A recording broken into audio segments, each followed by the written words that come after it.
A voz que voltou do passado. Você acreditaria se uma criança de 6 anos dissesse: "Eu fui Enéas Carneiro e voltei para consertar o país"? Essa história aconteceu de verdade, e o que parecia imaginação virou um fenômeno que intriga estudiosos, espiritualistas e até políticos. O menino não apenas lembrava detalhes da vida de Enéas, ele falava com a mesma firmeza, os mesmos gestos e a mesma paixão pelo Brasil. Seria coincidência? Uma memória espiritual? Ou o retorno de uma missão inacabada? Nos próximos minutos, você vai conhecer o caso que mexeu com um país inteiro e descobrir o que esse menino revelou sobre o futuro do Brasil. Mas o que ele disse depois mudaria tudo. Antes de continuar, inscreva-se no canal, porque essa história vai fazer você enxergar o Brasil com outros olhos. Bloco 1. O retorno inesperado. Era uma tarde comum em uma pequena cidade do interior de Minas Gerais. O sol caía sobre os telhados antigos e o som distante de crianças brincando ecoava pelas ruas de terra batida. Mas naquela casa simples, algo extraordinário estava prestes a acontecer. A mãe, sentada à mesa, observava o filho desenhar em silêncio. Ele tinha apenas 6 anos, olhos atentos, postura firme e uma estranha seriedade que não combinava com a idade. De repente, sem tirar o olhar do papel, ele falou com uma voz calma, mas firme. "Mamãe, eu não sou só o João. Eu já fui alguém muito importante. Eu fui o Enéas Carneiro." Ela sorriu, achando que era imaginação infantil, mas o menino insistiu com uma convicção que atravessava o ar como um eco distante do tempo. "Eu vim de novo para tentar consertar o país." Essa frase mudaria completamente a vida daquela família e, talvez, o destino espiritual de uma nação inteira. Logo nos dias seguintes, o comportamento do menino começou a intrigar todos ao redor. Ele falava sobre ciência, política e ética com um vocabulário incomum para uma criança de 6 anos. Citava passagens de discursos antigos, falava sobre a importância da soberania e até criticava certas decisões atuais do governo como se tivesse vivido tudo aquilo antes. "Por que eles estão repetindo os mesmos erros?", dizia franzindo a testa enquanto assistia ao noticiário com o pai. "Isso já aconteceu antes, só que ninguém aprendeu." O pai, um homem simples, começou a gravar os relatos. No primeiro vídeo, o menino olha para a câmera e diz com firmeza: "Meu nome é João, mas minha missão é a mesma de antes: defender o Brasil." A internet não demorou a descobrir aquele vídeo. Em poucas horas, o rosto do garoto se espalhou pelos grupos, canais e jornais. Menino afirma ser reencarnação de Enéas Carneiro. E junto com a manchete vinham as dúvidas, os ataques e as perguntas que ninguém conseguia responder. Mas o mais curioso é que quanto mais tentavam desmenti-lo, mais ele parecia provar o contrário. Ele reconhecia pessoas que nunca tinha visto, sabia frases e gestos que só quem conviveu com o antigo político poderia lembrar. Em uma ocasião, apontou uma foto antiga e disse: "Esse foi o dia em que tentaram me calar. Mas eu não vim para ser ouvido, vim para acordar quem dorme." Se você acredita que nada acontece por acaso, inscreva-se no canal e acompanhe essa investigação até o fim. O que esse menino tem a dizer pode mudar a forma como você enxerga o destino do Brasil.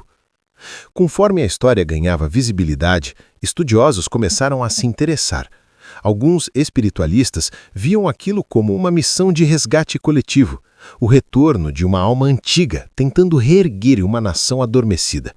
Outros, céticos, diziam que era apenas coincidência ou influência dos pais. Mas havia algo naquele olhar, algo que parecia atravessar o tempo. Em uma entrevista caseira, o menino foi questionado: "Se você realmente é o Enéas, por que voltou tão cedo?" Ele respondeu, olhando fixamente para a câmera: "Porque o Brasil esqueceu quem era. E quando um povo esquece de quem é, perde o caminho da verdade." Essas palavras se espalharam rapidamente. Nas redes começaram a surgir comparações, análises de voz, montagens com falas antigas de Enéas e as novas declarações do garoto. Algumas coincidências eram impressionantes. Entonação, expressões, até o mesmo gesto de levantar o dedo indicador enquanto falava de honra e dever. Enquanto isso, o cenário político do país fervia.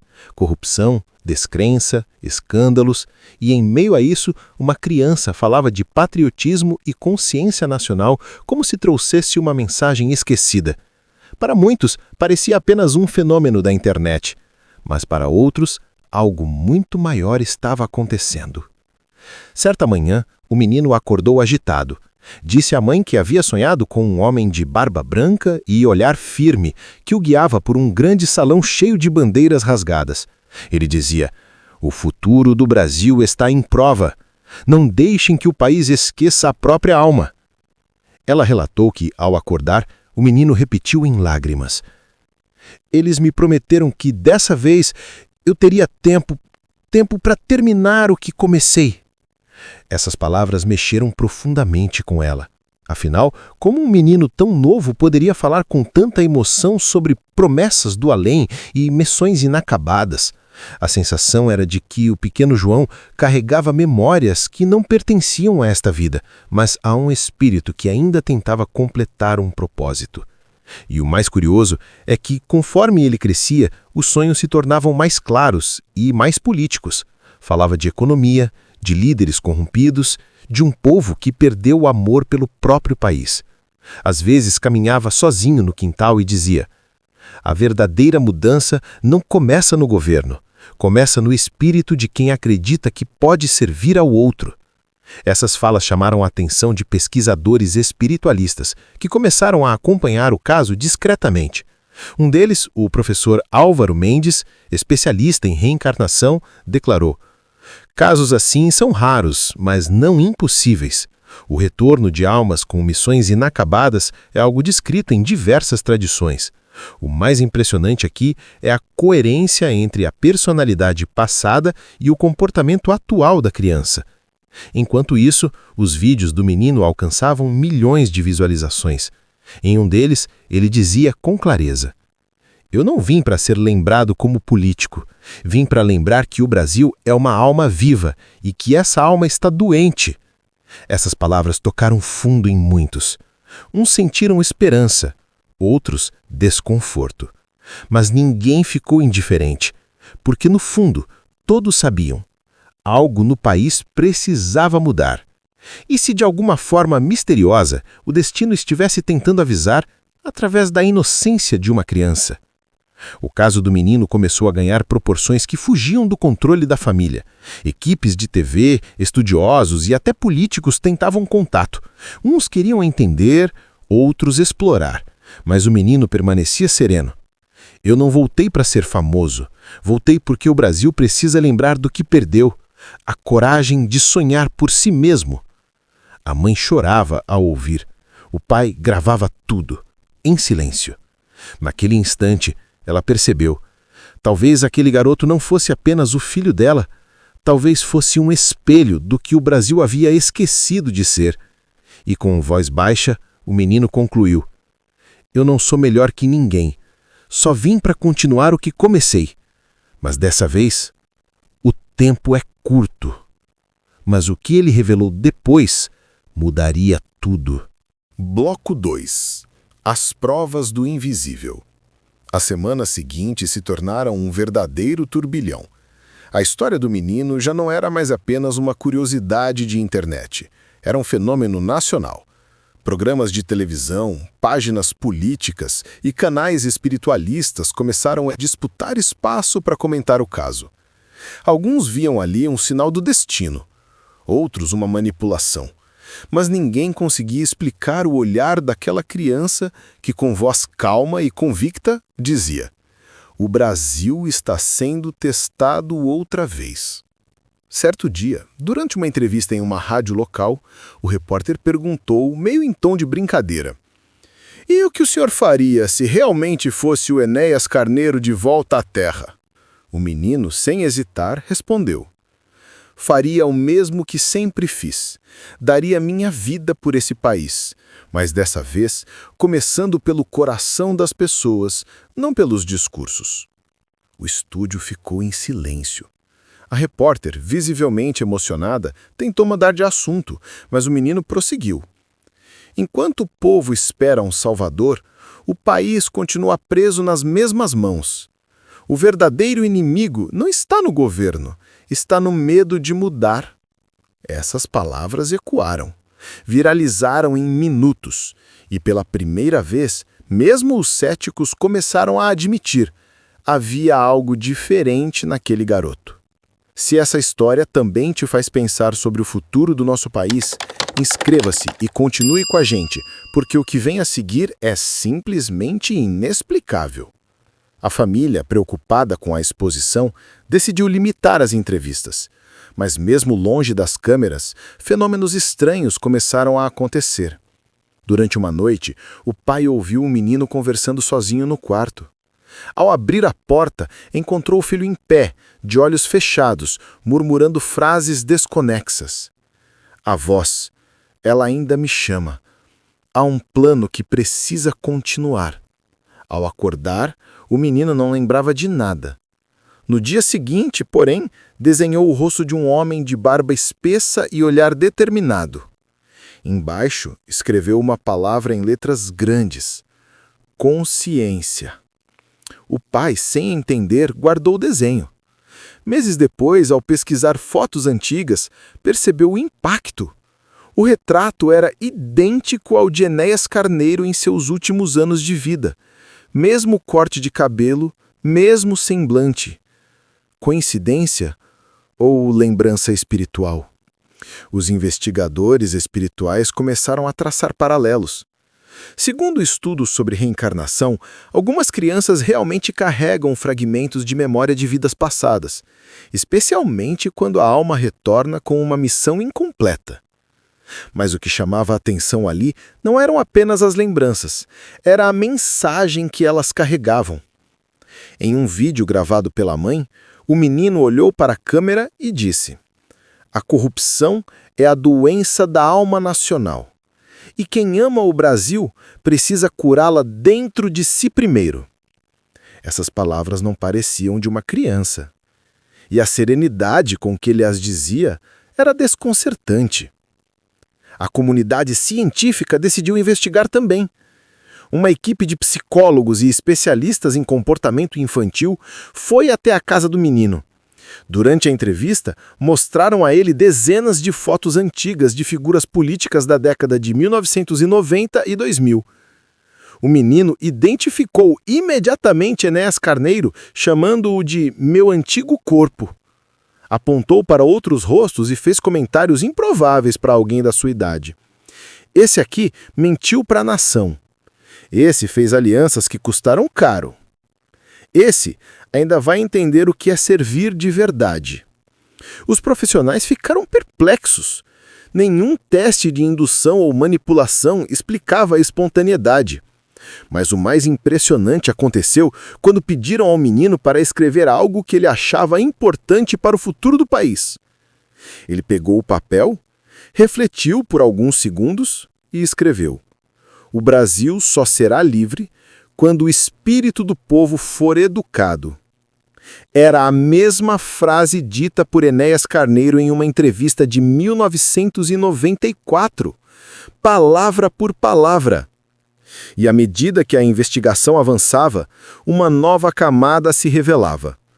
O menino não falava apenas sobre política, falava sobre a alma, ética e o propósito de uma nação que esqueceu de si.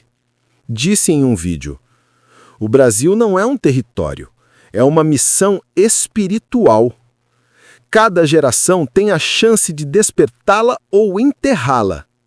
Estas palavras começaram a circular em grupos de reflexão, em comunidades religiosas e até em rodas políticas. Alguns diziam que o menino era um profeta da nova era, outros de fantoche. Mas em meio a tudo isso, o garoto manteve a serenidade.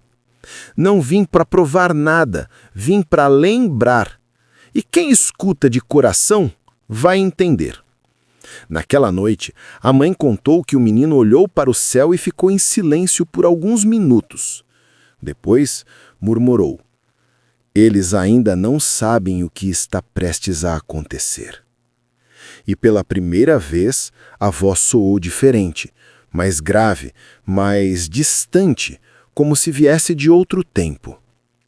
No próximo bloco, você vai entender o verdadeiro motivo por trás dessa volta e por que o menino acredita que o futuro espiritual do Brasil depende das decisões que estamos tomando agora. Bloco 3. As mensagens sobre o futuro. Era madrugada quando o menino acordou gritando. A mãe correu até o quarto e o encontrou sentado na cama, suando frio. Os olhos, abertos e fixos, pareciam ver algo que não estava ali. Entre lágrimas e respiração ofegante, ele dizia: "As ruas vão se encher outra vez, mas dessa vez será por consciência, não por raiva." A mãe o abraçou, tentando acalmá-lo, mas o menino continuava, num tom quase profético: "O povo vai acordar e o que está escondido virá à luz. O Brasil vai ser limpo, não pela força, mas pelo despertar." Essas palavras ecoaram na mente dela por dias. Na manhã seguinte, o menino pediu papel e lápis. Começou a desenhar o mapa do Brasil, mas com rachaduras atravessando o país de ponta a ponta. No centro, escreveu: "Renascimento." A imagem era simbólica. O mapa fragmentado, mas com luz surgindo das fendas. A mãe guardou o desenho sem saber que ele se tornaria um dos símbolos do caso. Meses depois, quando o país atravessou uma de suas maiores crises políticas, o desenho viralizou nas redes como se fosse uma profecia desenhada muito antes dos fatos. O menino parecia ver o futuro não como previsão, mas como memória. Ele dizia: "Tudo já foi escrito, só que a gente insiste em esquecer."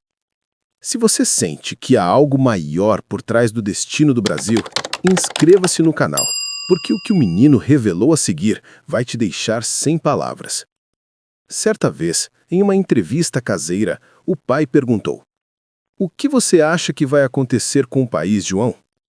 Ele pensou por alguns segundos e respondeu com uma calma quase adulta: "O Brasil está sendo provado. É como um aluno repetente, que precisa aprender de novo a lição da honestidade." O entrevistador sorriu, mas o menino continuou, mais sério: "Os próximos anos vão mostrar quem veio para servir e quem veio para se servir. E isso vai doer, porque a verdade dói quando toca o orgulho." Essas palavras se espalharam como pólvora. Nas redes, começaram a surgir comentários dizendo que o menino antecipava mudanças políticas que só viriam meses depois.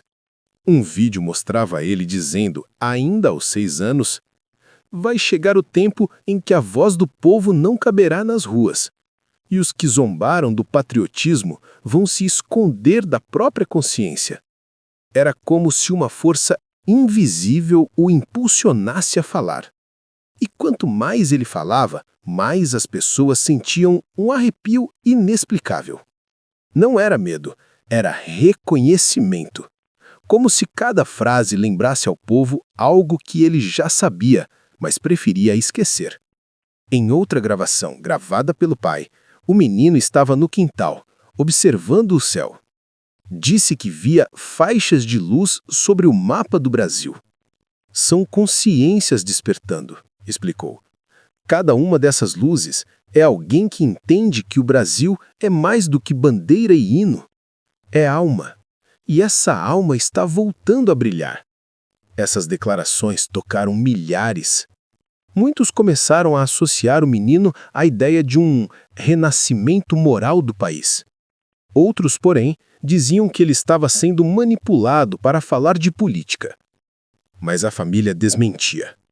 A mãe, emocionada, afirmou em uma entrevista: "Ele fala quando quer, ninguém manda.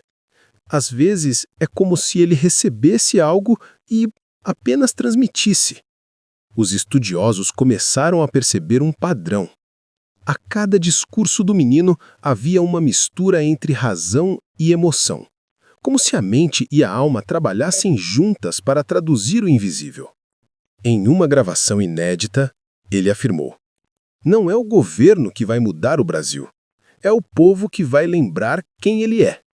Quando o espírito desperta, até o poder se curva." Essas frases se tornaram mantras em grupos de jovens que começaram a estudar filosofia e política, inspirados pelo caso. Eles diziam: "O menino Enéas é o símbolo de um novo despertar nacional." Enquanto isso, jornalistas tentavam investigar possíveis ligações, manipulações ou mesmo truques psicológicos. Mas nada se provava. Os médicos confirmavam que o menino era saudável, sem histórico de delírios. E seus relatos eram coerentes demais para serem invenções. Em uma das gravações, o menino revelou algo que deixaria todos em silêncio. O futuro do Brasil depende da memória do passado. Aquele que um dia defendeu com coragem, voltará em muitos. A frase soava simbólica, como se dissesse que o espírito de patriotismo e consciência coletiva voltaria a habitar o coração dos brasileiros. Mas alguns espiritualistas interpretaram de forma literal que o espírito de Enéas Carneiro não havia voltado sozinho, mas como parte de uma missão espiritual coletiva, em que várias almas estariam reencarnando para reconstruir o país por dentro. A ideia se espalhou. E se o menino fosse apenas o primeiro sinal de algo maior? Um despertar de consciência nacional, não político, mas moral, espiritual, kármico. Naquela mesma semana, o menino disse à mãe: "O Brasil vai ser ferido, mas é preciso doer para curar." Dias depois, uma grande tragédia chocou o país. E as palavras do menino voltaram à tona. Coincidência ou premonição? Enquanto a mídia buscava respostas, ele permanecia sereno. Não pedia atenção nem fama, apenas repetia a mesma frase, com o mesmo olhar calmo e firme. O tempo da consciência chegou. Quem ama o país precisa amá-lo com atitudes, não com palavras. E então, olhando para o horizonte, acrescentou algo que deixaria até os céticos em silêncio. O Brasil não é o coração do mundo por acaso. É porque ele ainda vai ensinar o que é perdão. Mas o que ele revelou depois traria à tona algo ainda mais profundo. Mensagens sobre o passado espiritual do Brasil e o verdadeiro motivo de sua reencarnação. Bloco 4. O chamado do além. O silêncio da madrugada parecia diferente. O vento que atravessava as janelas trazia algo mais do que o frio da serra. Naquela noite, o menino acordou e pediu à mãe para acender uma vela. Disse que precisava ouvir alguém. A mãe, confusa, acendeu. Ele fechou os olhos e, num tom suave, começou a falar como se estivesse conversando com uma presença invisível. "Eu lembro da promessa. Lembro do juramento de continuar. O tempo voltou e, com ele, o dever." A mãe permaneceu em silêncio, observando. Ele parecia em transe, mas havia serenidade em cada palavra. Minutos depois, abriu os olhos e disse: "Ele falou comigo. Disse que o Brasil é um coração que sangra, mas ainda bate, e que quem ama precisa ficar de pé." Quando ela perguntou: "Quem?", o menino respondeu sem hesitar: "O homem da barba preta. Ele me mostrou o caminho que ainda falta terminar." Na manhã seguinte, desenhou a mesma figura, o homem que aparecia em seus sonhos desde os primeiros relatos. Agora, porém, havia algo novo. Atrás dele, uma bandeira dourada com o símbolo da justiça e da consciência. A mãe guardou o desenho, sem entender que aquele seria o início de uma nova fase. O menino começava a receber mensagens mais profundas, não apenas sobre política, mas sobre o destino espiritual do Brasil. Se você acredita que nada acontece por acaso, inscreva-se no canal e continue acompanhando essa história.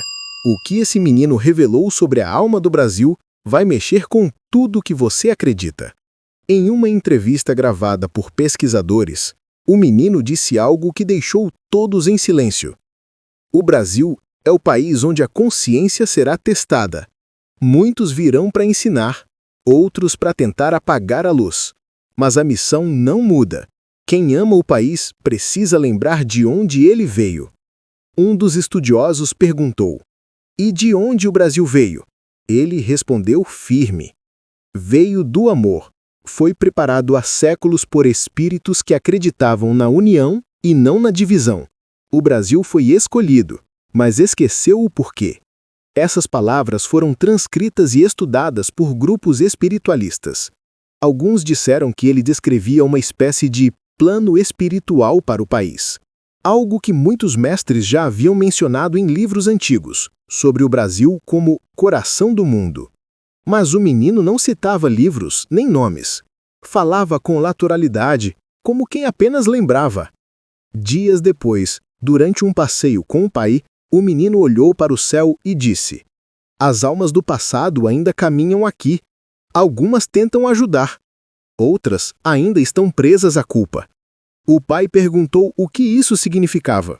Ele respondeu: "O Brasil carrega dívidas antigas, sangue, injustiça, ganância, mas também carrega amor, fé e perdão. E tudo isso está voltando agora." Essas falas começaram a ser interpretadas como um chamado coletivo à consciência.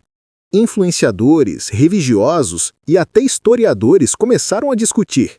E se o menino fosse, na verdade, um mensageiro de um tempo espiritual de transição?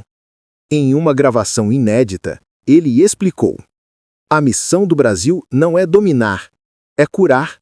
Quando as pessoas entenderem isso, o poder perderá o sentido." Essas palavras se tornaram virais e, curiosamente, começaram a surgir coincidências estranhas. Discursos políticos falando de cura, movimentos sociais usando o termo renascimento. Palavras que, de alguma forma, ecoavam as frases do menino. Certa noite, ele disse algo que mudaria o rumo da investigação. "O homem da barba preta me mostrou um livro. Disse que nele está o destino da nação, e que esse livro se abre quando o povo despertar." A mãe perguntou se ele lembrava o nome. Ele respondeu: "O Livro das Almas do Brasil." Nenhum estudioso sabia a que ele se referia, mas, ao descrever o conteúdo, o menino falava de símbolos antigos, pirâmides, estrelas e uma chama dourada no centro do mapa. Para ele, tudo isso representava o despertar coletivo da consciência nacional. Quando o último brasileiro acreditar que ainda há esperança, o livro se abrirá e o Brasil lembrará quem é de verdade. Essas palavras emocionaram até os mais céticos. Era impossível ouvir sem sentir algo, uma mistura de fé, arrepio e nostalgia por um país que parecia esquecido de si mesmo. No final daquela semana, o menino ficou em silêncio por 2 dias. Não falava nada, apenas olhava para o horizonte.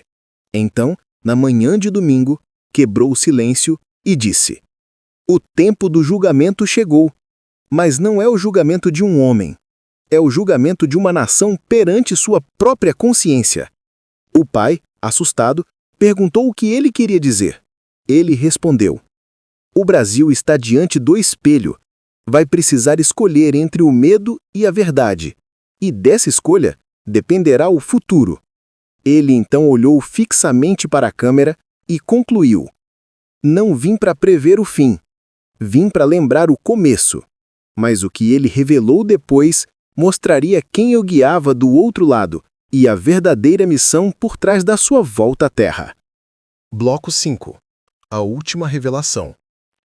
As últimas gravações foram diferentes. O menino já não parecia falar, parecia lembrar.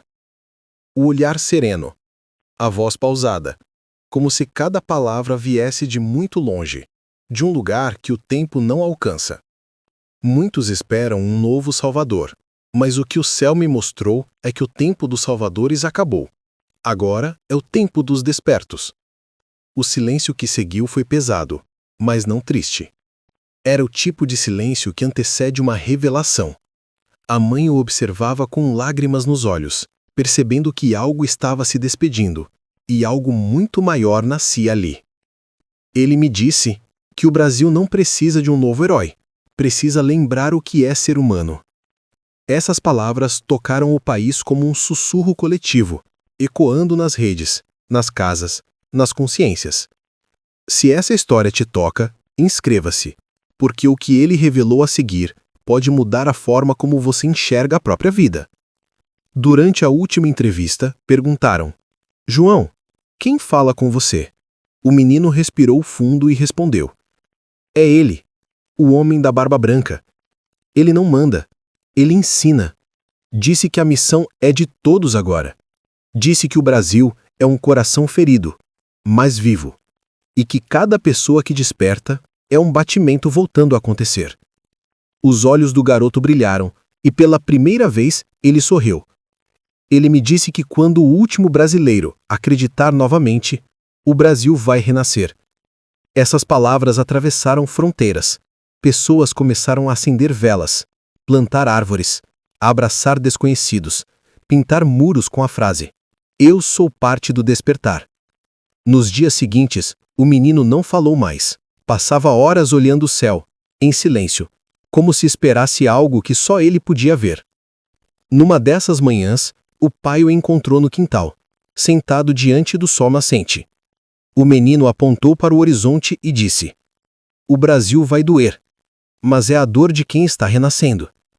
O pai tentou responder, mas o garoto continuou: Não é sobre política, pai, é sobre amor. Quando o povo lembrar do amor, o Brasil vai ser o que sempre foi lá em cima. Naquela tarde, a mãe gravou o último vídeo. O menino olhou para a câmera, respirou fundo e falou como se estivesse se despedindo. Se um dia eu não estiver mais aqui, não fiquem tristes, porque eu não vim para ser lembrado. Vim para lembrar vocês. Ele sorriu, olhou para o alto e completou: O tempo da consciência chegou, e quando o Brasil despertar, vai ser impossível apagá-lo novamente. E pela primeira vez, não há mais dúvida. A missão não era sobre política, nem sobre reencarnação. Era sobre consciência. Era sobre esperança. Era sobre um país que ainda pode renascer de si mesmo.